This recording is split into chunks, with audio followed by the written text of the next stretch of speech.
Deve estar, porque tá ao vivo. E o postador dos móveis. Então, é a discussão.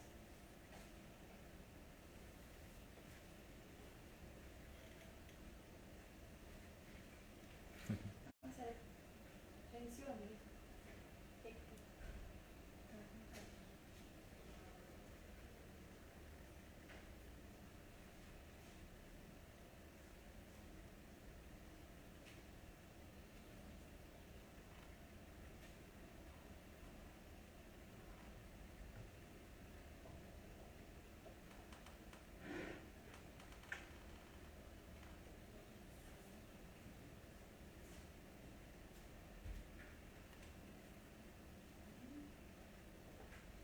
Olá pessoal, sejam bem-vindos a mais um episódio do nosso projeto Out of the Box. Eu sou a Petiana Gabriele, estou aqui hoje com a Petiana Letícia e com o nosso convidado, o Dr. Thiago Marques DCI. Seja bem-vindo, Thiago, é um prazer te receber aqui no nosso projeto. Obrigado, Ana, obrigado, Letícia, pelo convite, pela receptividade de vocês, esse espaço tecnológico aqui. Muito obrigado mesmo. Obrigada, Thiago. Bom, para quem não conhece, o Out of the Box é um projeto do PET Fisioterapia, que a gente tem o objetivo de discutir temas que não são discutidos dentro do nosso ambiente de estudo e romper bolhas. A gente já discutiu diversos temas muito legais aqui, como dignidade menstrual, morte e finitude, empreendedorismo e muito outros. Então você que aí perdeu algum tema, vai lá no nosso YouTube, na playlist do OTB, e que tem todos os vídeos disponíveis lá para vocês reassistirem quantas vezes vocês quiserem. Então, deem uma passadinha por lá. Para quem não conhece também, a gente desenvolve alguns livros dentro do nosso PET Fisioterapia, e a gente desenvolveu o livro de Eletrotermofototerapia, a primeira e a segunda edição. E esses livros, pessoal, eles financiam a publicação dos nossos próximos livros. Então, para você que tem interesse em estar adquirindo, o link está aí na descrição do vídeo. Vocês conseguem comprar pela plataforma Hotmart. E esses livros vão financiar as nossas próximas obras, que vai aparecer aqui, que é o livro de terapias manuais e o livro de repetição máxima.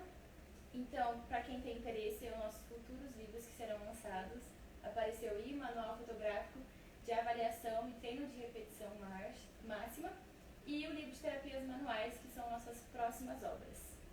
Isso aí. Pessoal, o Thiago, ele é farmacêutico formado pela Unifal, mestre pela Universidade Federal do Rio Grande do Sul, doutor pela USP de Ribeirão Preto e atualmente ele é docente aqui na Faculdade de Ciências Farmacêuticas da Unifal, chefe da farmácia universitária da Unifal e já atuou como consultor técnico no Departamento de Assistência Farmacêutica e Insumos Estratégicos do Ministério da Saúde, além de ser coordenador do programa de pós-graduação em assistência farmacêutica da Unifal. Contando que a gente teve que resumir muito esse currículo, porque não cabia mais nada. Que currículo vasto, Thiago. Nossa.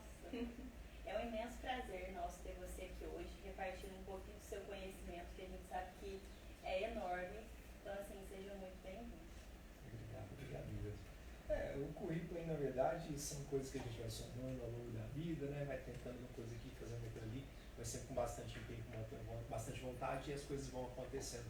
Mas certamente não há currículo maior do que a própria vida, né? Do que tudo aquilo que a gente vai construindo e vai aprendendo e vai compartilhando. Então, isso aqui certamente é muito mais importante, muito mais efetivo do que algumas linhas aí do lado. Sim, e fica aqui o amor pela Unifal, né? Formou e voltou cada aula. Era um sonho, inclusive, voltar e deu certo. Bom, o nosso tema de hoje é automedicação. E a gente sabe que o surgimento dos medicamentos foi algo muito extremamente importante, né, para a medicina e também para a ciência. Mas a gente sabe que existem usos diferentes desses medicamentos. E eu queria que você começasse dizendo o que é a automedicação. Excelente pergunta. E eu digo excelente porque muito se confunde em termos aí do que seja de fato o significado da automedicação e a distinção que a automedicação tem de autoprescrição. Em tese, a automedicação é o uso de medicamentos isentos de prescrição médica, os MIPs, né, medicamentos isentos de prescrição médica, enquanto que a autoprescrição é o uso por conta. conta própria de medicamentos que requerem prescrição médica. Quando eu digo MIP, estou me referindo àqueles que não têm tarja, né? Não tem uma tarja vermelha, não tem tarja preta, e que geralmente são encontrados nas gôndolas de farmácia, naquela área ali de acesso público, né? Enquanto que os medicamentos que requerem prescrição médica são aqueles que vêm com alguma tarja. Pois bem, a automedicação seria então o uso por conta própria desses medicamentos que não tem tarja, que são isentos de prescrição médica, mas de uma forma orientada por um profissional da saúde, né? Isso a OMS traz como automedicação responsável. Numa definição de 2014, a OMS diz que a automedicação ela é sim algo plausível no que diz respeito ao autocuidado, mas que precisa ser direcionado por um profissional de saúde qualificado para tal, dentre os quais está o farmacêutico, e eu digo farmacêutico por ser aí a minha área de formação. A automedicação é algo positivo. Muito se demoniza em torno da automedicação, né, em função dos riscos que são inerentes ao uso do medicamento. E de fato precisa ser observado com bastante cautela isso. Mas a automedicação ela é sim algo importante, algo que ajuda a evitar, por exemplo, consultas em demasia com médicos e situações assim. Eu até trouxe uma colinha aqui de alguns dados que eu julgo importante para vocês terem uma ideia de cerca de 70% da população no Brasil procuram por farmácias quando dá ocorrência de algum transtorno que seja autolimitado, a gente já fala sobre isso. E os estudos mostram que cerca de 30% desses pacientes eles podem sim ter a condição de saúde manejada no âmbito de uma farmácia por meio da automedicação, evitando assim um excesso de consultas médicas. Mas a pergunta foi o que é automedicação, e a resposta é: automedicação é o uso de medicamentos isentos de prescrição médica, desde que feito de uma forma orientada por um profissional qualificado. Não é necessário que haja necessariamente uma prescrição para isso, mas a orientação do profissional é fundamental, tá? E assim, a questão da autoprescrição que eu comentei com vocês, ela, embora haja distinção, acho que aqui na nossa conversa a gente pode considerar tudo como automedicação, independente de ser os MIPs ou não MIPs, o objeto de uso. Perfeito. É muito interessante, né? Eu mesma não sabia, quando a gente propôs o tema e tudo mais, que tem essa separação, né? Então, se você pegar um medicamento mais simples, como um dipirona, eu posso fazer a minha automedicação ali. Pode, desde que o uso desse medicamento seja devidamente orientado por um profissional. E sabe o que a gente observa, Ana? Vocês são da fisioterapia, nós temos aqui na Unifal vários cursos na área da saúde, e quase todos os cursos, se não todos os cursos na área da saúde, tem, por exemplo, a farmacologia. E todo mundo sabe, Ana, por exemplo, que a dipirona é um analgésico, é um antitérmico. Então estou com dor, vou lá, vou comprar uma dipirona. Tá.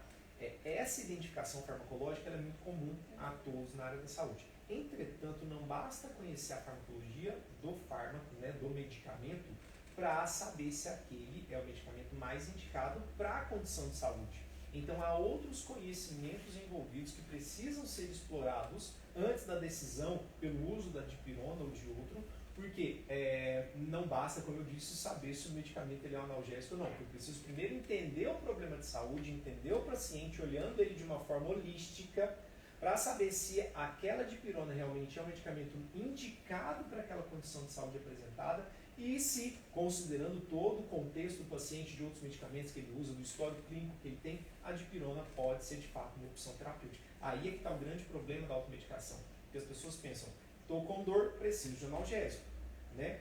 E pronto, é essa a decisão. Quando na verdade a decisão terapêutica ela precisa envolver toda uma anamnese, né? Toda uma avaliação de questões, de dados que são subjetivos, que são objetivos, para então se chegar a essa decisão. Nossa, é verdade, né? E assim, como que nós mesmos às vezes não observamos isso, né? Porque tem todos os outros fatores de saúde do próprio paciente também. Às vezes ele tem uma pressão arterial elevada, tem diabetes, e não tem noção de como que pode ter uma interação do medicamento com esses outros problemas que ele tem. Pensa paracetamol, que é coisa mais simples, entre aspas, do que o paracetamol, né? Não estou com dorzinha aqui, vou lá comprar um paracetamol. Tá, mas o paracetamol ele tem um potencial de hepatotoxicidade muito grande. com 4 gramas de paracetamol a gente já tem uma dose que é bastante nociva, certo? Então, se o contexto do paciente, o contexto clínico do paciente não é observado, corre o risco dele, achando que está usando ali um produto que vai realmente trazer um alívio daquele dor, ele na verdade causar uma complicação muito maior pelo simples fato de não conhecer das reações adversas, das doses que são terapêuticas e das situações clínicas em que aquele medicamento realmente pode ser usado. Medicamento isento de prescrição médica, MIP, ele não é isento de problema.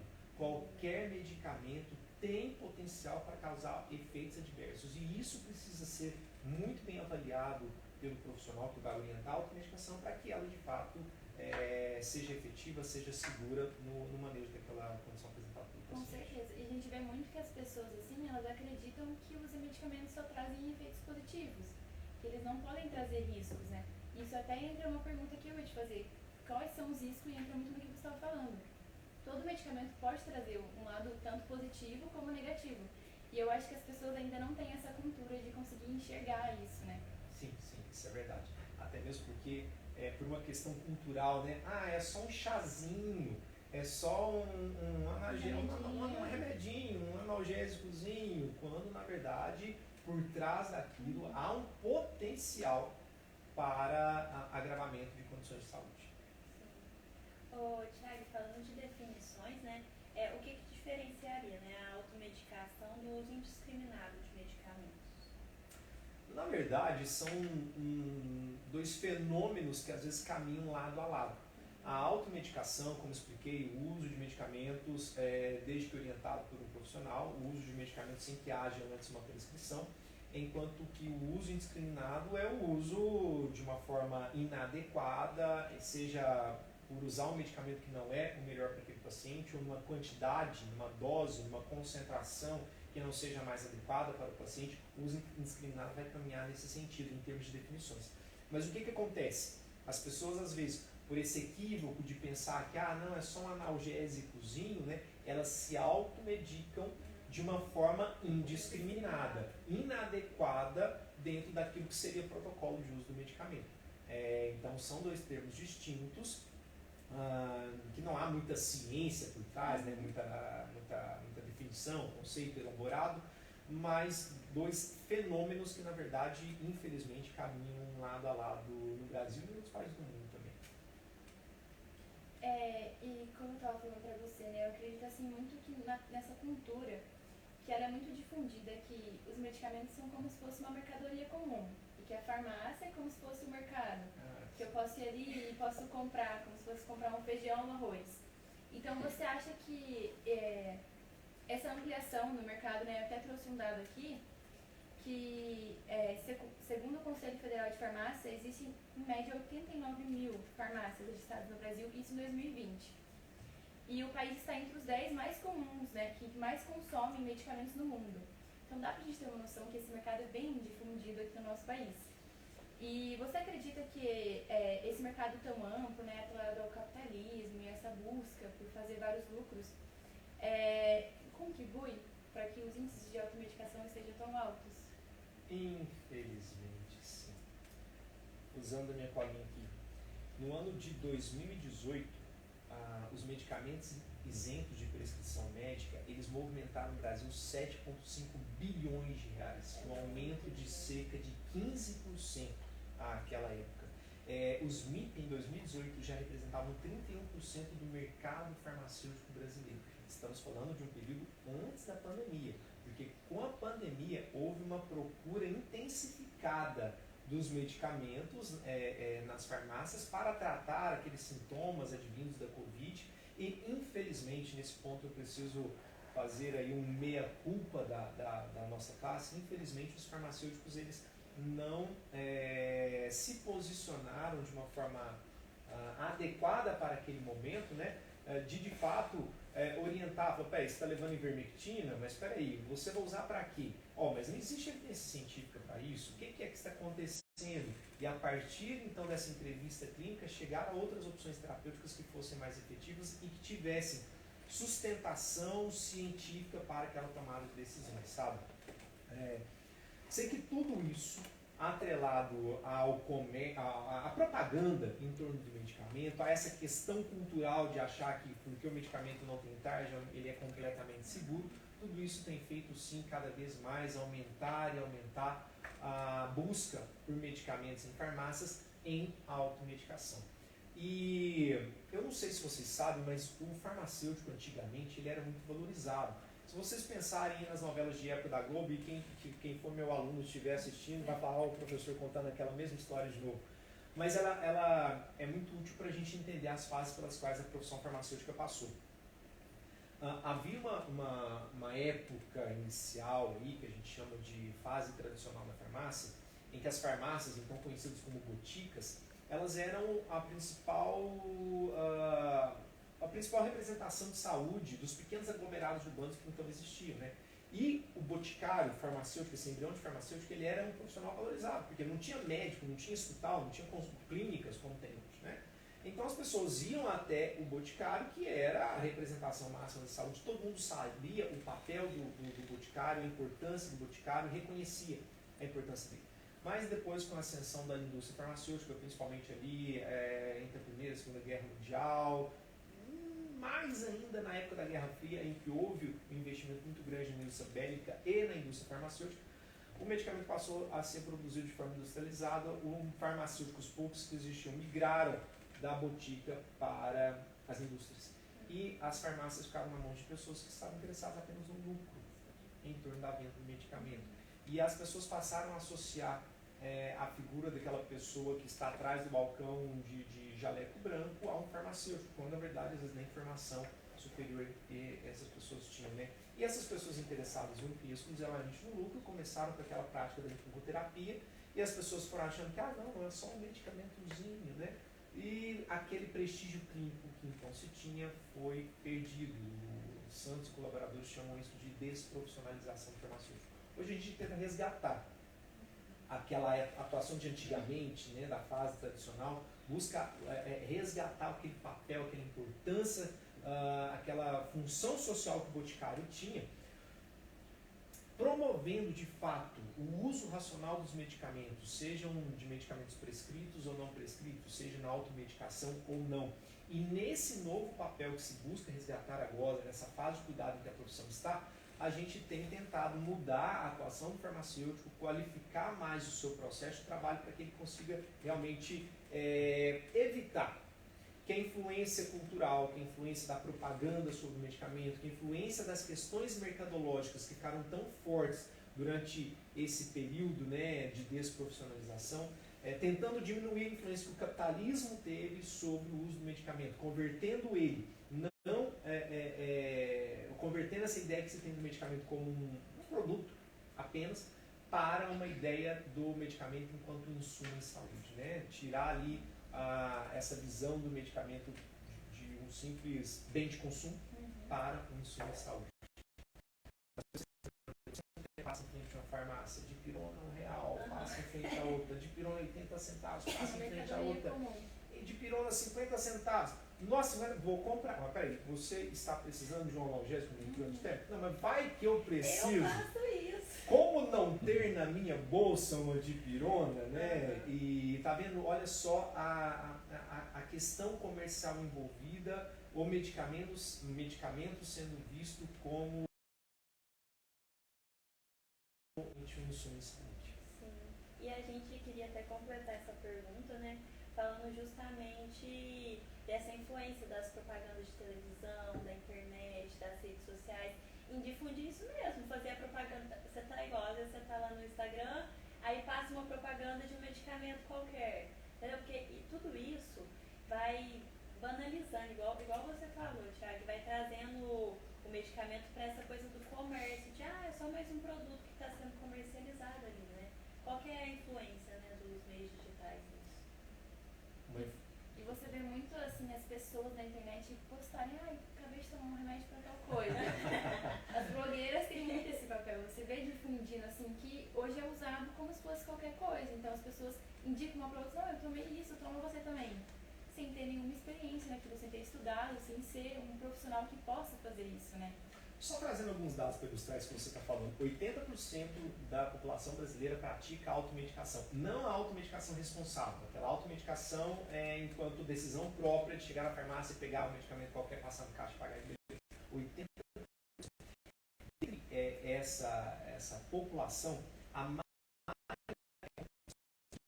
jovens adultos, altamente consumidores de mídias sociais como o Instagram, desse conteúdo produzido pelas blogueiras, né? Mas a gente também precisa considerar um outro público, que são o dos idosos que assistem aqueles canais de televisão, período da tarde, as novelas. É justamente por aí que eu estou falando. Eu digo isso porque eu tenho tias, eu tenho, enfim, pessoas mais idosas da família que viram e mexe e falam: "Oh, eu vi eles anunciando esse remedinho aqui na televisão". Aí eu fui lá e comprei. Em consultório farmacêutico, né, no nosso consultório de farmácia universitária, várias vezes chega o paciente e fala assim: "Nossa, então, eu estava assistindo lá e vi eles falando que isso aqui é uma beleza para as minhas varizes, eu comprei". Nossa, mas calma lá. Às vezes essas pessoas deixam de adquirir os medicamentos que eles realmente precisam usar, que foram prescritos por médicos, para comprar outros. R$200, R$300, investir um recurso que às vezes eles não têm, propaganda deixa, né? E que atinge mesmo, convence mesmo ao consumismo desses produtos, mas que é uma prática indiscriminada, bastante complicada, bastante prejudicial, não só em termos de saúde, mas em termos de saúde financeira também das famílias, né? Algo bastante complicado. Então, assim, as mídias, elas influenciam muito a prática da comunidade, da pessoa de se automedicar. E aí eu já queria perguntar, então, na sua opinião, que você tem falado bastante sobre isso, o processo de promover a utilização correta e segurar, né, que esses medicamentos sejam usados de maneira correta? Bom, eu, enquanto farmacêutico, enquanto um professor que forma novos farmacêuticos, não teria como dizer para vocês o contrário. A importância do farmacêutico é notória, certo? Entretanto, eu preciso mais uma vez fazer o meia-culpa aí de reconhecer que os farmacêuticos em determinado período da história, né, se a gente considerar aí essa série histórica que vai da Segunda Guerra Mundial até começo dos anos 2000, ele se, entre aspas, desprofissionalizou na medida em que a preocupação em torno do medicamento passou a ser maior do que a preocupação em torno do paciente. Não é à toa que vira e mexe a gente ouve falando: farmacêutico, profissional do medicamento. Não, não somos. Nós somos profissionais da saúde, não somos profissionais do medicamento. Claro que o medicamento é o nosso objeto, não vou dizer nem de trabalho, mas um objeto que nos acompanha no nosso trabalho, né? A nossa preocupação gira em torno do uso do medicamento. Só que o foco do nosso trabalho tem que ser e precisa ser o paciente. Mas esse resgate, essa ressignificação, ela começou a acontecer agora. Nos Estados Unidos, mais ou menos aí na década de 1990, no Brasil essa conversa chegou por volta dos anos 2000. No Ministério da Saúde, em 2014, eles começaram a se movimentar um pouco mais, pensando em promover mais o uso racional dos medicamentos, pela implantação de estratégias no âmbito do cuidado farmacêutico. O Conselho Federal de Farmácia também, a partir mais ou menos desse ano, começou a se reorganizar para incentivar mais práticas no âmbito do cuidado farmacêutico. Então são coisas que são bastante recentes. É de 2014, a primeira lei que define as farmácias como estabelecimentos de saúde é de 2013. A primeira resolução do Conselho que define atribuições clínicas para o farmacêutico e que dá start em termos de normativa, né, de legislação, que dá esse start nesse novo papel, nessa nova atuação do farmacêutico. Se a gente pensar que a farmácia é uma profissão milenar, faz só 10 anos, né? É muito pouco tempo. Muito pouco tempo que a gente tem se reestruturado. E essa reestruturação levou a, em 2017, o Ministério da Educação solicitar aos cursos de farmácia que se reestruturassem, né? Passou a ser obrigatório a partir de 2017. Então, 50% da nossa carga horária de ensino hoje 50% da carga horária do curso precisa ser no âmbito dos cuidados em saúde, não mais nas áreas tecnológicas como era até então. Então, está havendo esse resgate do farmacêutico.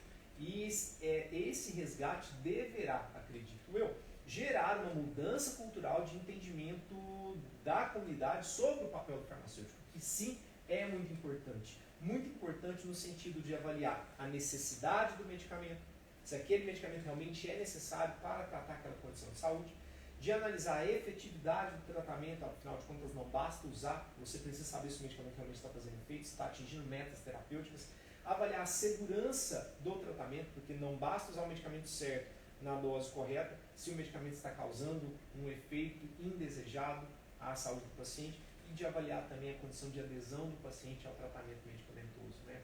Então nós estamos sendo treinados para esse novo olhar, para essa nova postura a partir de agora. Então acredito que o envolvimento inclusive do farmacêutico na racionalização da automedicação, tornando ela de fato responsável, vai acontecer de uma forma cada vez maior de agora em diante, né? Que novos farmacêuticos com essa nova concepção estarão entrando no mercado de trabalho. Mas a importância é sim notória.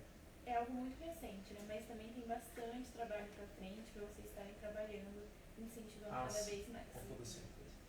Tiago, aí nesse âmbito, igual você falou, né, da formação do farmacêutico, do posicionamento dele, né?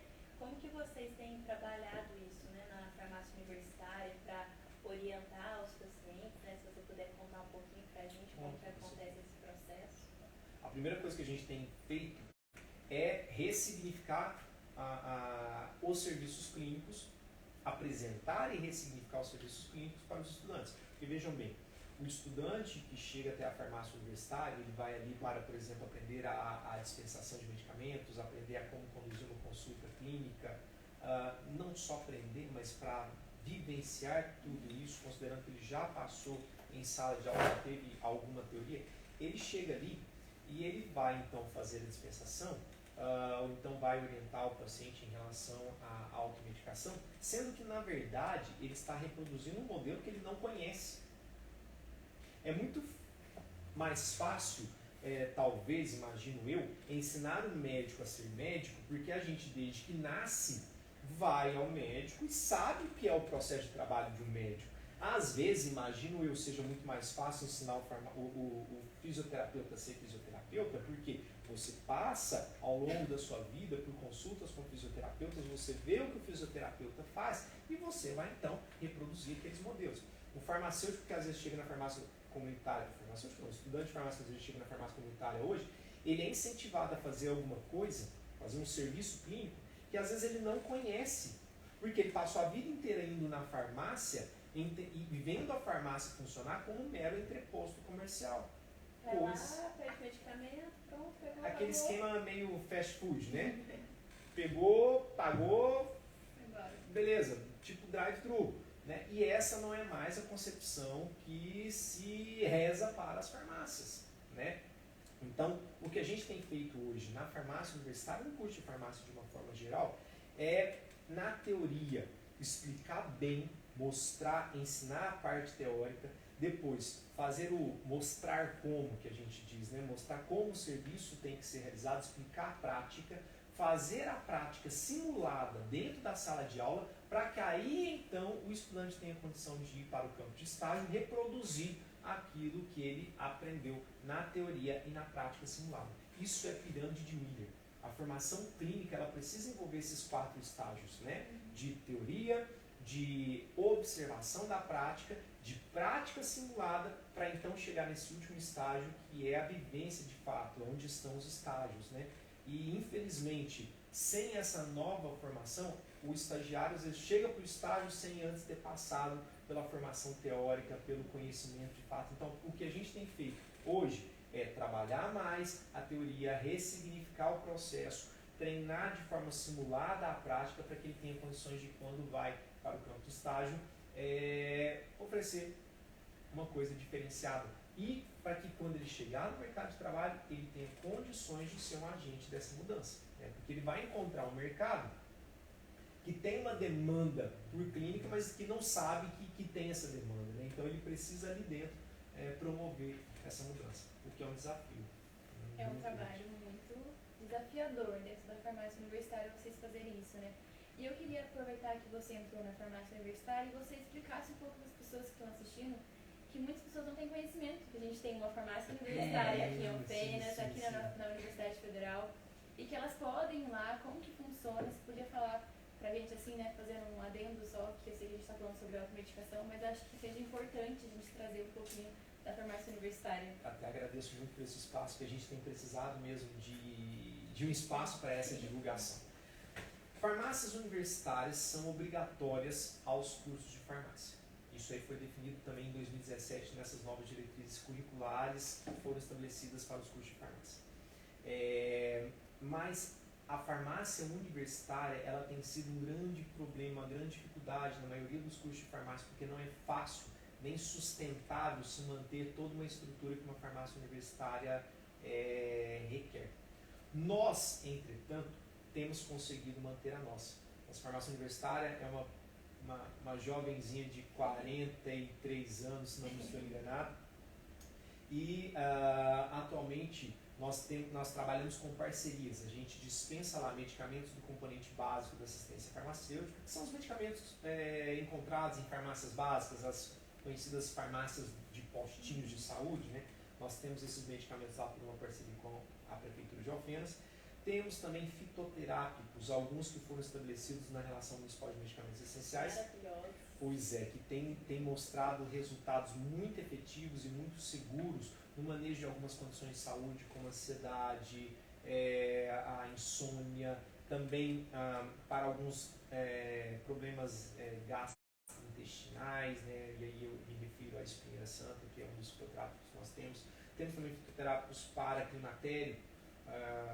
Então, assim, nós temos trabalhado também nessa linha, nesse rol específico de produtos, com distribuição gratuita à comunidade. A produção desses medicamentos é feita na farmácia universitária com recursos do Ministério da Saúde, que nós conseguimos por meio de um projeto que tenho a satisfação de coordenar. Temos lá também a produção de florais, que são uma prática integrativa complementar apoiada pelo Ministério da Saúde. A produção e a viabilização desses medicamentos, o acompanhamento do tratamento é feito na farmácia universitária por uma parceria com a Prace. Alguns atendimentos, inclusive, acontecem na própria Prace, a gente recebe as prescrições e faz a produção do floral, que é uma substância, não necessariamente ele é considerado um medicamento, mas é uma substância classificada como uma prática integrativa complementar. Nesse âmbito, nós trabalhamos também com algo que é muito característico de vocês, a auriculoterapia. Nós temos lá parceiros que praticam a auriculoterapia como uma forma adjuvante de tratamento dos pacientes que nós atendemos. Ainda, uma outra parceria com o município permite a produção de outros medicamentos que são manipulados e que o município doa à comunidade. E para além dos produtos, temos ainda... né? Não esquecendo. Produzimos cosméticos, esses não são de distribuição gratuita, a Farmaskin, a linha Farmaskin, esses são comercializados, mas em preços módicos, inclusive, pessoal, faço convite aí para ir lá conhecerem os nossos cremes. Pode usar, gente, é ótimo. Nosso álcool gel com essência está com uma saída muito boa e agora, né, pandemia voltando, importante ter esse cuidado mesmo de uso, então procurem por lá, preços promocionais de verdade. E além de todos esses produtos, trabalhamos também com serviços clínicos. A dispensação de medicamentos, que seria a oferta do medicamento de uma forma orientada, seguindo todo um processo de trabalho, as consultas que são realizadas para acompanhar o tratamento medicamentoso e avaliar ao longo do uso do medicamento se aquele medicamento que o paciente usa de fato é o medicamento que o paciente precisa, se ele está realmente sendo efetivo ou se haveria algum outro que poderia ser mais efetivo, se realmente está sendo seguro e se está sendo conveniente para o paciente. Então a gente faz essa avaliação, solicitamos exames quando necessário, para verificar, né, a questão do atingimento de metas terapêuticas, fazemos conversas com os médicos que prescreveram aqueles medicamentos para às vezes fazer ajustes na farmacoterapia quando necessário. É um trabalho muito gratificante, muito bom, que tem mostrado resultados de verdade, um impacto em saúde considerável e que é tudo oferecido gratuitamente à comunidade. Então, conheçam a nossa farmácia universitária, fica aqui o convite. Olha que rico, né? Eu fico muito feliz de saber disso, que a gente tem uma farmácia universitária tão rica. E como que faz? Eu tenho interesse em alguma dessas opções que eles oferecem. Como que eu faço para me chegar até elas? Passa lá, simples assim. Passa lá e aí os nossos profissionais eles vão avaliar qual é de fato a sua demanda, se você precisa de um medicamento, se você precisa de uma consulta e você então vai ser manejado, virar o agendamento. É possível também ligar na farmácia universitária e perguntar sobre a disponibilidade de medicamentos, tirar dúvidas ou agendar consultas. 37019519 é o telefone lá. Temos o site da farmácia universitária, o Instagram da farmácia universitária. Sigam-nos no Instagram, fica também um convite aí para conhecer um pouco mais do nosso rol de produtos e serviços. Muito incrível, parabéns para vocês pelo trabalho. Na verdade, eu acho que parabéns para nós, a Universidade Federal de Alfenas, tá de parabéns pelos serviços que tem oferecido à comunidade. Eu acho que sim, os serviços da farmácia universitária são importantíssimos, do laboratório de análises clínicas, do núcleo de controle de qualidade, pensando em faculdade de ciências farmacêuticas, mas vocês aqui com a fisioterapia, o belo trabalho que vocês desenvolvem, já fui usuário do serviço aqui, é assim, incrível, a senha clínica de especialidades médicas com os atendimentos que são oferecidos, a faculdade de nutrição, a faculdade de odontologia, nós temos ofertado à comunidade serviços de muita qualidade e tudo isso realmente merece parabéns. Sim, eu conhecia um pouquinho, né, desse desenvolvimento da farmácia e uma das coisas que mais me chamou a atenção e me deixou encantada foi justamente o acompanhamento do paciente, porque eu não tinha noção que, né, numa farmácia poderia se desenvolver esse processo de você marcar consultas mesmo com o paciente para ele lá, para você, né, igual você falou, repassar os medicamentos, ver quais são os efeitos que realmente ele tem obtido usando algum medicamento, né. Eu achei incrível esse processo, né, e assim, como que a gente precisa disso, não apenas numa farmácia universitária, mas nas farmácias do país em geral, né. E veja bem, Ana, não é à toa que o Ministério da Saúde em 2014 começou a investir tanto na formação de farmacêuticos para atuar na área clínica e depois do Conselho Federal de Farmácia. Doeu no bolso. A cada ano que passa, o Ministério da Saúde tem investido mais e mais na compra de medicamentos. Se vocês olharem o gráfico, ele é uma linha crescente. Né? Cada ano que passa, mais recursos são investidos na compra de medicamentos. E aí eu pergunto para vocês, isso tem se traduzido em melhoria da qualidade de vida da comunidade? Não necessariamente. Vocês acham que de 2003 ou 2006, não me recordo de quando é que eles começaram a fazer essa análise, para hoje, a qualidade de vida da comunidade aumentou tanto assim, proporcionalmente ao quanto tem se investido na compra, na aquisição de medicamentos? Não, infelizmente não. Porque não basta disponibilizar o medicamento, não basta o medicamento estar na farmácia se o uso não for feito de forma racional. Não basta haver dentro das drogarias, nas farmácias do setor privado, aquela infinidade de medicamentos, o paciente chega lá e escolhe, eu quero aquele ali porque ele é bonitinho, pronto, vou levar para casa, né? A automedicação não responsável, se não houver essa avaliação do profissional em relação a será que de fato aquele medicamento é o melhor para essa pessoa? Uma dipirona que foi boa para a Ana, talvez não será a melhor opção terapêutica para você. Então sim, é nosso papel, é nossa responsabilidade enquanto farmacêuticos exercer esse papel, desenvolver essa avaliação da farmacoterapia para a tomada de decisão. Então são coisas que estão mudando. Você falou, poxa, eu fiquei encantada. E por que você ficou encantada? Porque infelizmente no Brasil, nesse período de desprofissionalização, isso que deveria acontecer não aconteceu. Estamos falando de 50, 60, 70 anos dessa cultura errada em relação ao verdadeiro papel das farmácias. Coisa que agora a gente está começando a reestruturar, a reorganizar para realmente as farmácias serem isso que a farmácia universitária tem conseguido ser. E fico muito feliz, inclusive, de falar sobre a farmácia universitária hoje, neste dia de hoje, né, dia 23 de novembro, porque hoje, no Encontro Nacional de Farmácias Universitárias, o trabalho desenvolvido pela nossa Faruni foi agraciado com o prêmio de segundo melhor trabalho apresentado no Congresso. Então, assim, o reconhecimento nacional sobre o que nós temos feito aqui começa a acontecer. Isso me deixa bastante orgulhoso. É um reconhecimento, um prêmio mais do que merecido, né? A gente às vezes não presta, mas assim, você passa às vezes na porta da farmácia, você vê tudo acontecendo ali, né? E toda uma equipe para que isso flua, para que isso seja efetivo, né? Para que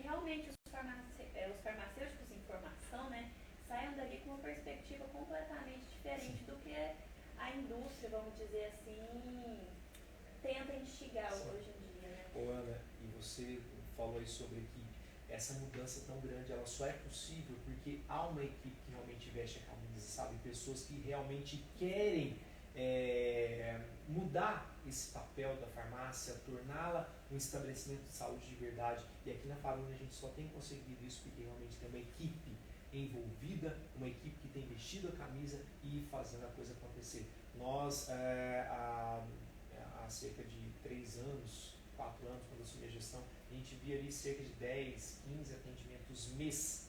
Hoje a gente está no patamar de 800 atendimentos mês e com potencial para crescer muito mais. A gente só tem tido aí alguns problemas com matérias-primas, com abastecimento, em função do corte de recursos, né, que tem havido, em função de obstáculos aí, dificuldades dos nossos parceiros, mas estamos ali nos mantendo firmes e oferecendo, né, serviço de qualidade, estágio de qualidade para os farmacêuticos da informação, para a comunidade mundial. E olha como isso é importante, né? É importante que as pessoas aqui de Alfenas e das regiões tenham essa visão de como a universidade pública ela tem um papel extremamente importante. Nossa. E é importante que a gente dê essa visibilidade, porque a gente merece isso. Olha esse trabalho que é feito, esse trabalho rico, né? Então a gente tem que dar mais valor para as universidades públicas. A gente vê nos últimos tempos assim uma desvalorização. E é importante a gente estar fazendo esse trabalho bonito, vocês na farmácia, a gente aqui na clínica, para a gente reafirmar esse papel que a gente tem de universidade pública, porque a gente presta serviços excelentes à população. Até, muito bom você também tocar nesse ponto, que inclusive mistura aí com a questão da automedicação. Eu comentei agora há pouco do que houve durante a pandemia, né, desse crescimento bombástico aí de automedicação, não automedicação responsável, aquela, né, que caminha mais no sentido do termo que você usou agora, do uso indiscriminado, isso mesmo. E isso tudo como culpa da infodemia, né? Essa epidemia de informações que passaram a acontecer principalmente a partir da pandemia e a quantidade de fake news que junto com esse movimento da infodemia também começaram a acontecer e junto com isso essa descaracterização das universidades, né? Começou-se muito a falar, porque as universidades estão ali só fazendo balbúrdia, né? E infelizmente a gente tem alguns maus exemplos mesmo dentro das universidades públicas, mas dentro das universidades públicas também temos grandes exemplos de pessoas que realmente estão trabalhando e que inclusive são a maioria. Esses que denigrem a universidade pública, eles representam uma pequena minoria de pessoas, enquanto que uma maioria está sim fazendo um belo trabalho de ensino, de pesquisa, de extensão, oferecendo à comunidade serviços belíssimos como o de vocês aqui na clínica, nós na farmácia universitária, nos outros órgãos da Faculdade de Ciências Farmacêuticas, nas outras faculdades, institutos, né, que compõem a nossa Universidade Federal de Alfenas, e em outras universidades isso também tem acontecido. Então a comunidade precisa mesmo se reaproximar da universidade para entender melhor tudo aquilo que ela oferece e a qualidade com que tudo isso é oferecido. Eu concordo com você, Letícia. Com certeza. E você vem falando assim da pandemia, né? A gente até trouxe uma pergunta aqui, porque no ápice da pandemia houve uma grande busca por esses medicamentos, igual você citou, e muitas pessoas acabaram sendo influenciadas por fake news. E a gente viu, né, o uso de medicamentos como a hidroxicloroquina, a ivermectina para o combate do coronavírus. E eu queria saber, assim, na sua opinião, o que você acredita que foi o impacto disso na saúde e na vida dessas pessoas? Já tivemos impactos de curto prazo, e se vocês observarem, pegarem prontuários de hospitais, alguns estudos já começam a mostrar isso. Muitas pessoas, inclusive um estudo nosso que está em curso, então ainda tem alguns dados só para trazer para vocês, mas em breve nós teremos isso mais sistematizado. Nós conseguimos observar já nos prontuários médicos de pacientes internados que houve uma evolução negativa do paciente, mesmo na internação, em função de medicamentos que foram utilizados anteriormente à internação por automedicação irresponsável, certo? Isso se tratando dos resultados de curto prazo, que a gente não sabe ainda os de longo prazo, né? E isso pensando só em termos da saúde do paciente. Porque esse movimento, essa automedicação, ela piorou aquela questão cultural de achar que, não, estou precisando de alguma coisa, vou lá na farmácia, vou pegar, não, sabe? Isso aí caminhou contra esse movimento clínico, essa revolução clínica que está caminhando, que está em curso aqui no Brasil, atrasou um pouco isso. Sem contar os prejuízos econômicos que isso também já gerou e ainda vai gerar. O uso de medicamento indevido, ele pode levar a novas internações, a novas morbidades, né, comorbidades, a necessidade de uso de outros medicamentos, de exames laboratoriais, de exames de imagem e para toda essa tecnologia, recursos são demandados. Então o SUS acaba ficando ainda mais sobrecarregado em função do uso indiscriminado que foi consequência dessa infodemia. E quando a gente fala sobre uso indiscriminado, vem aí com certeza a questão da automedicação irresponsável, né? Infelizmente. E olha para você ver como não atinge só cada um, né? O SUS, que é algo coletivo, você paga por isso e todo mundo acaba pagando. Se a Ana usou e eu não, você vai pagar, eu vou pagar. pelo equívoco da Ana de ter utilizado aquilo. E eu ia falar isso, né? Como que uma informação errada pode desencadear uma série de eventos que vão se acumulando, né? Nos tempos já está muito acumulado e isso vai piorando a situação. Vai virando uma grande bola de neve. E aí, vocês comentando sobre isso, me vem à cabeça que essa discussão que tem havido em torno do movimento anti-vacinas, né? Vacinação é obrigatório? Pô, não, o corpo é meu, eu tenho autonomia de decidir se eu vou ou não me vacinar. Ok. Só que essa sua decisão de não se vacinar tem impacto sobre o coletivo. É por isso que tanto tem se discutido sobre isso. Pô, será que eu realmente tenho direito, a pessoa tem direito de fato ter esse poder de decisão consigo? Até onde vai, né? Esse Até direito onde vai? pessoal. Até onde vai? Porque quando começa a atingir o coletivo, aí a gente tem que repensar. É a mesma coisa daquele negócio de paradoxo da intolerância, né? A gente tem que ficar muito esperto com isso, porque a partir do momento que atinge o coletivo, então já não é mais algo só meu. E isso se aplica à automedicação. Com certeza. Isso se aplica à automedicação, quando não feita de forma responsável. Correto. Né? Então, olha só, além de um papel importante, o farmacêutico tem também uma responsabilidade. Uma responsabilidade que ele precisa assumir. Que ele precisa assumir e ter uma postura diferente dentro das farmácias. Porque o que ele fizer lá vai ter impacto não só sobre a saúde daquele paciente, mas sobre um coletivo de pessoas. Tiago, e assim, para encerrar, né, na sua opinião, quais seriam os caminhos, né, para a gente combater a automedicação nos dias de hoje? Primeira coisa, formação. Formação de farmacêuticos para assumir esse novo papel, uma formação de profissionais de saúde que de fato compreendam a importância de que o paciente seja orientado quanto ao uso adequado do medicamento, que haja uma avaliação da farmacoterapia. E aí, olha só a importância de vocês mesmos, fisioterapeutas. Vocês estão aqui lidando com um paciente que está com problema muscular, com dores articulares, né? E que chega e fala, não, eu estou tomando os analgésicos aí, estou tomando os anti-inflamatórios. Vocês trazerem para esse paciente a orientação de que, cuidado, esse medicamento pode ter interação com outros, né?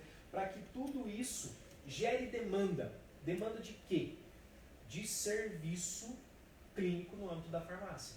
Porque se vocês orientam, vai lá e fala com o farmacêutico, e o farmacêutico orienta de forma adequada, a gente está ressignificando o processo e gerando uma demanda. Porque aí o paciente vai falar, fui lá, conversei, foi bom, gostei, vou voltar em outras situações, né? Assim como o papel inverso também deve haver, né? O farmacêutico que está lá, que percebe que aquele transtorno, aquela condição apresentada pelo paciente é algo que requer uma análise de um fisioterapeuta, de um nutricionista, de um médico, de um educador físico, encaminhar esse paciente aos outros profissionais de saúde, porque todos nós temos nossas limitações profissionais, né? O nosso campo de atuação.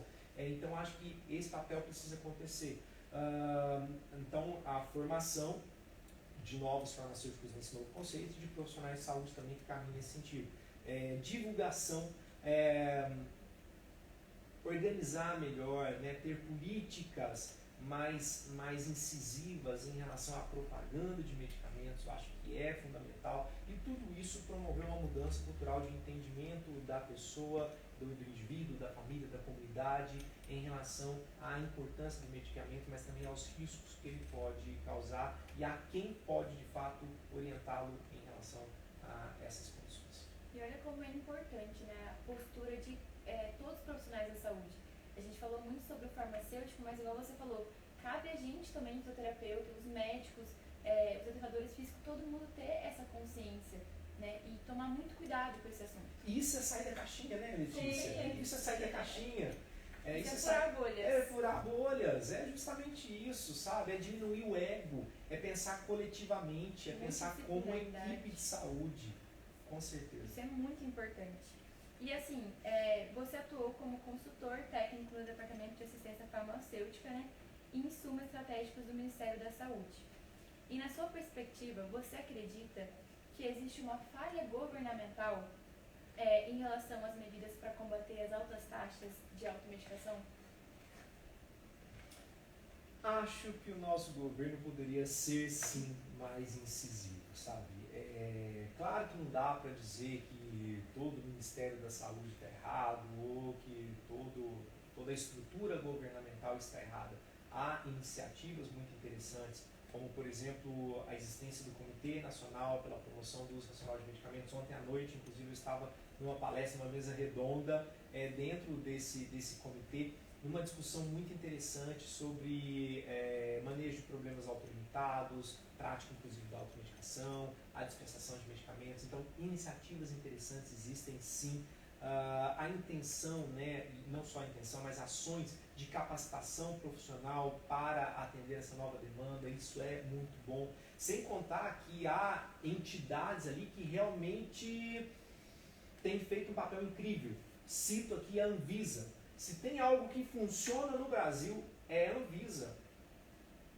Mas que nós precisávamos de, eu iria dizer, de políticas mais incisivas, né, como eu comentei nessa conversa, mas até políticas nós temos a Política Nacional de Medicamentos, nós temos a Política Nacional de Assistência Farmacêutica, a Política Nacional e o Programa Nacional de Fitoterápicos, mas a partir dessas políticas, puxar mais ações, puxar mais estratégias que realmente coíbam a prática da automedicação responsável e que revalorize a farmácia e o farmacêutico como estabelecimento de saúde, como um profissional de saúde, não do medicamento, respectivamente. Sim, e você comentou, Thiago, eu até assim, estava fazendo a análise depois, que tem muito investimento, né, para ter a dispensação dos medicamentos, dos insumos, mas às vezes a hora que chega, né, para ter essa distribuição, às vezes os profissionais não estão preparados, né, para que isso seja de uma forma consciente e efetiva. Sim, e por isso a necessidade de trabalhar a formação. E não só a formação no âmbito do ensino superior, a educação permanente, inclusive, né, de treinamentos constantes, mesmo após o término do ensino superior, né, dos treinamentos constantes, da busca constante, do estar sempre nessa postura de aprendizado. Isso é fundamental, com certeza, para a gente de fato conseguir mudar a realidade. Com certeza, para todas as profissões, né? Isso. E tem uma pergunta aqui que a gente não fez, que é bastante interessante, então eu gostaria de fazê-la para você, que é, de acordo com o Sistema Nacional de Informações Toxicofarmacológicas, cerca de 30 mil casos de internação são registrados por ano no Brasil por decorrência de intoxicação. Os analgésicos, antitérmicos e anti-inflamatórios estão entre os que mais intoxicam. Por quê? É algo relacionado à dosagem, alguma especificidade desse medicamento? Eu quero, antes de mais nada, dar parabéns a vocês do PET e aqui também ao tutor do PET, porque vocês fizeram muito bem o dever de casa, viu? Vocês buscaram fontes aí bastante interessantes e atualizadas. Realmente, esse dado ele é verídico sobre as internações e, inclusive, um dado publicado pelo Cinetox em 2017, eu vou trazer o de 2017 porque foi a última vez que ele fez esse levantamento, mostrou que o medicamento ele é a principal causa de intoxicação no Brasil, à frente até dos organofosfatados, né? Oi, gente, minha memória tá os agrotóxicos, mais até do que eles. Então, o medicamento é a principal causa de intoxicação e já representa também a principal causa de morte por intoxicação no Brasil. Por que disso? Sim, a questão farmacológica está envolvida, mas a gente tem aí cerca de 70% dessas intoxicações acontecendo por tentativas de suicídio, por uso indevido em quantidades acima daquela que é terapêutica, né? Então, a forma de a gente evitar isso, com certeza, é orientando melhor o uso do medicamento e trabalhando a pessoa, entendendo a pessoa não como apenas uma peça anatômica, um ser que está ali querendo um medicamento, mas sim uma pessoa que precisa ser analisada em toda a sua...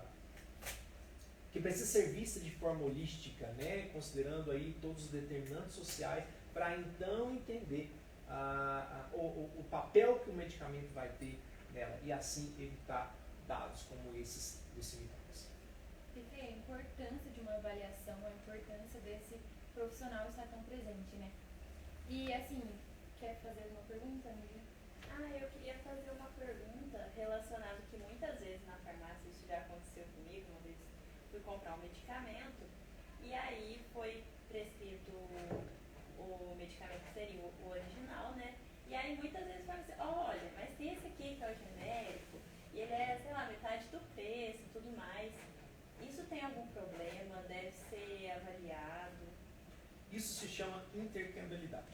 Para falar sobre intercambiabilidade, precisamos entender três coisas.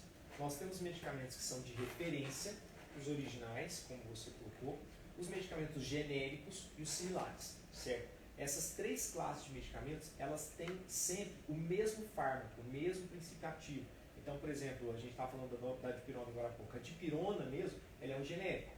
Mas a gente tem o referência, que salvo engano é a Novalgina, né, o original. E temos similares, Dipirex, por exemplo. Né? O Anador, não me lembro se é só dipirona, mas se for, é um exemplo de similar. E o farmacêutico ele pode sim fazer intercambiabilidade. Ele pode trocar a Novalgina, por exemplo, pela dipirona. Isso é previsto em lei. E não há problema nenhum. Por que não há problema nenhum? Porque ambos têm o mesmo fármaco. Só que existem condições para que essa intercambiabilidade seja feita. E a gente sabe também que nem toda indústria trabalha de forma adequada ou tem a qualidade necessária dos seus produtos. Então, a intercambiabilidade, embora seja sim algo previsto em lei, inclusive, algo legal, ela pode ser realizada, mas essa realização ela tem critérios para como acontecer. E eu, enquanto consumidor, não aceito a intercambiabilidade a depender de qual for a indústria, né, que produziu aquele medicamento que está me sendo ofertado. Mas, a princípio, não há problemas na intercambiabilidade. Isso pode acontecer sim. A produção falou que tem uns comentários?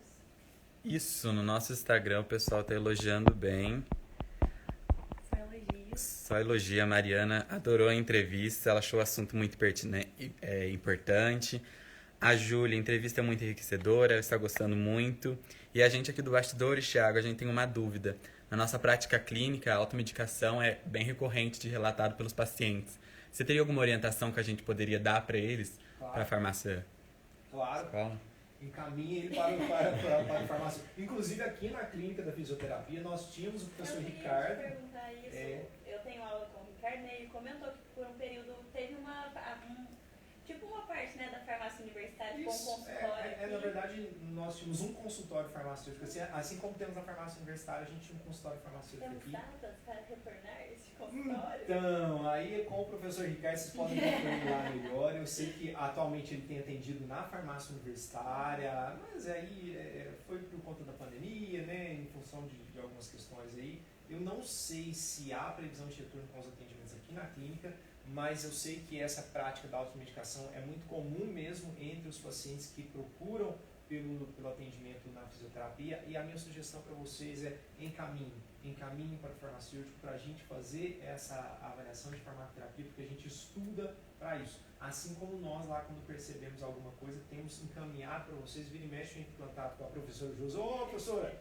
estou com um caso aqui assim, sensado, posso encaminhar para vocês, né? eu acho que essa mão dupla, essa via de mão dupla, ela é fundamental pensando no bem-estar, no sucesso do tratamento que o paciente faz. Sim, e eu acho que aqui na fisioterapia principalmente, porque a gente lida com pacientes que sentem muita dor, né? Seja ela aguda ou crônica. Então, principalmente quando o paciente tem uma dor crônica há muito tempo, ele vai procurando recursos e testando diferentes medicamentos para ver se algum traz algum benefício, né? Consegue minimizar aquela dor que ele está sentindo. Ana, e foi bom você tocar nesse ponto, pelo seguinte, a automedicação ela é possível diante de problemas de saúde autolimitados. Isso é importante de ser destacado, viu? Que problemas de saúde são esses, os autolimitados? Ou também conhecidos como transtornos menores? São aqueles que têm uma baixa letalidade, geralmente são agudos, que têm um baixo período de latência e que geralmente se resolvem por si só. Por exemplo, uma cefaleia leve, não me refiro a enxaqueca, mas uma cefaleia mais leve, uma diarreia, um resfriado, náusea, vômito, a depender das características desse problema, eles podem ser enquadrados como autolimitados. A automedicação ela é possível quando o problema de saúde é autolimitado, tá? Em condições crônicas ou mais graves, não existe de forma nenhuma caminhos para a automedicação, certo? E aí o paciente, às vezes, ele pratica da autoprescrição para melhorar sintomas desses problemas mais crônicos, mas esses aí eles requerem uma avaliação médica.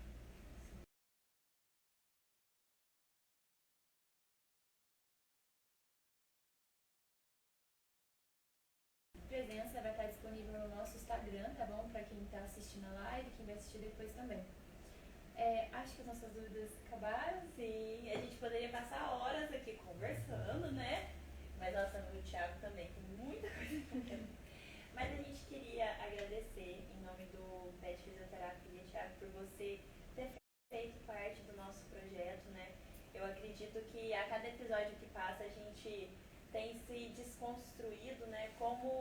Não só como estudantes, né? Como discentes, mas como pessoa também, porque tem se tornado algo muito agregador na nossa vida, no nosso cotidiano. A gente tem visto as coisas de forma diferente, né? E esse é o intuito de pensar fora da caixa, você sair um pouco, romper naquela bolha que você faz parte, né? E, poxa, tem essa vertente, tem esse olhar. Como que eu posso me portar diante de alguma situação adversa relacionada ao assunto, né? E acredito que a gente sai daqui fisioterapeutas mais conscientes em relação a orientar os nossos pacientes e também pessoas mais conscientes. Quando eu for pensar em comprar um remédio, eu vou pensar 2 vezes agora, ver se realmente é necessário, né? E a gente agradece a sua disponibilidade por ter enriquecido esse momento conosco. Não, a gratidão é toda minha pelo espaço, pela oportunidade, por esse papo tão gostoso, pela receptividade que tiveram comigo. E quero também aproveitar para mais uma vez dar parabéns a vocês, não só por terem feito tão bem o dever de casa, mas também pela iniciativa desse projeto. Que projeto fantástico, que de fato tem esse potencial de impacto sobre futuros profissionais, mas também sobre pessoas. Sim. Parabéns por isso, viu? Obrigada por estar aqui, foi um imenso prazer, foi muito bom. Obrigada, Ana, pela minha companhia. E obrigada a todo mundo que está aí assistindo a gente. Sim. Obrigada pela companhia nessa noite. E mesmo com os probleminhas, né, galera? Mesmo com os probleminhas técnicos. Mas vai ficar disponível, quem quiser reassistir, quem chegou agora no meio do caminho e quiser assistir depois, vai ficar disponível. Muito obrigada por estar aqui e obrigada você também. Obrigada, gente. Obrigada, pessoal da produção, que passamos um pouquinho hoje, mas deu tudo certo. E eu vou lembrar, galera, que o Out of the Box, ele também está no Spotify, viu? Do PET Fisioterapia, é só vocês pesquisarem lá. E já o áudio a gente vai subir o áudio lá para vocês acompanharem também. Então, esse foi o nosso 5º episódio com o Thiago. Agradeço a atenção de cada um de vocês que esteve nos acompanhando hoje. E fiquem ligados que já nós teremos mais um episódio super especial para fechar esse ano. E vai ser um convidado e tanto, viu? Preparem-se. Tchau, pessoal. Gente. Obrigado, pessoal. Até mais.